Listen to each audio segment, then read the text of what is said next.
Today I begin a new life. Today I shed my old skin which hath too long suffered the bruises of failure and the wounds of mediocrity. Today I am born anew, and my birthplace is a vineyard where there is fruit for all. Today I will pluck grapes of wisdom from the tallest and fullest vines in the vineyard, for these were planted by the wisest of my profession who have come before me generation upon generation. Today I will savor the taste of grapes from these vines, and verily I will swallow the seed of success buried in each, and new life will sprout within me. The career I have chosen is laden with opportunity, yet it is fraught with heartbreak and despair, and the bodies of those who have failed, were they piled one atop another, would cast a shadow down upon all the pyramids of the earth. Yet I will not fail as the others, for in my hands I now hold the charts which will guide me through perilous waters to shores which only yesterday seemed but a dream. Failure no longer will be my payment for struggle. Just as nature made no provision for my body to tolerate pain, neither has it made any provision for my life to suffer failure. Failure, like pain, is alien to my life. In the past I accepted it as I accepted pain.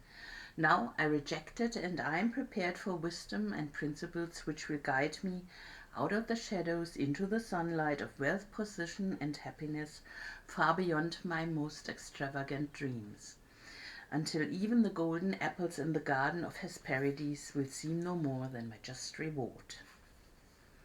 Time teaches all things to him who lives forever, but I have not the luxury of eternity. Yet within my allotted time I must practice the art of patience, for nature acts never in haste. To create the olive king of all trees 100 years is required. An onion plant is old in 9 weeks. I have lived as an onion plant. It has not pleased me. Now I would become the greatest of olive trees, and in truth the greatest of salesmen. And how will this be accomplished? For I have neither the knowledge nor the experience to achieve greatness, and already I have stumbled and fallen into pools of self-pity. The answer is simple. I will commence my journey unencumbered with either the weight of unnecessary knowledge nor the handicap of meaningless experience. Nature already has supplied me with knowledge and instinct far greater than any beast in the forest. And the value of experience is overrated, usually by old men who not wisely and speak stupidly. In truth, experience teaches thoroughly, yet her course of instruction devours man's years, though the value of her lessons diminishes with the time necessary to acquire her special wisdom. The end finds it wasted on dead men. Furthermore, experience is comparable to fashion. An action that proved successful today will be unworkable and impractical tomorrow.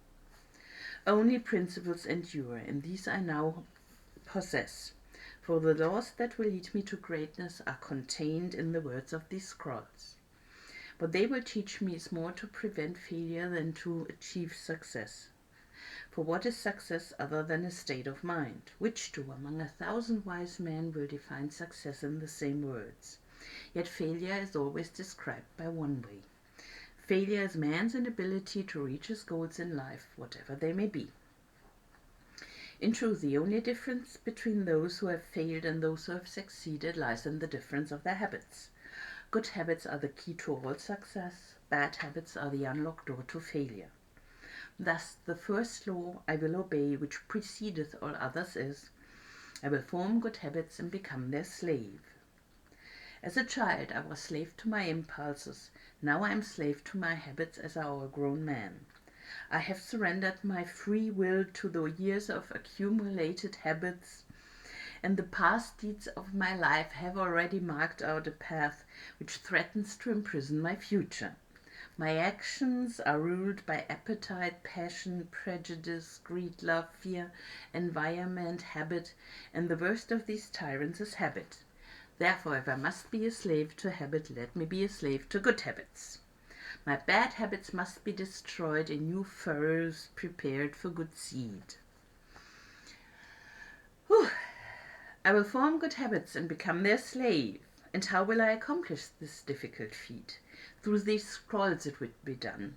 For each scroll contains a principle which will drive a bad habit from my life and replace it with one which will bring me closer to success. For it is another of nature's laws that only a habit can subdue another habit. So, in order for these written words to perform their chosen task, I must discipline myself with the first of my new habits, which is as follows. I will read each scroll for 30 days in this prescribed manner before I proceed to the next scroll. First I will read the words in silence when I arise. Then I will read the words in silence after I have partaken of my midday meal. I will read the words again just before I retire at day's end, and most important, on this occasion, I will read the words aloud. On the next day, I will repeat this procedure, and I will continue in like manner for 30 days. Then I will turn to the next scroll and repeat this procedure for another 30 days. I will continue in this manner until I have lived with each scroll for 30 days and my reading has become a habit. And what will be accomplished with this habit? Herein lies the hidden secret of all men's accomplishments. As I repeat the words daily, they will soon become a part of my active mind, but more important, they will also seep into my other mind, that mysterious source which never sleeps, which creates my dreams and often makes me act in ways I do not comprehend.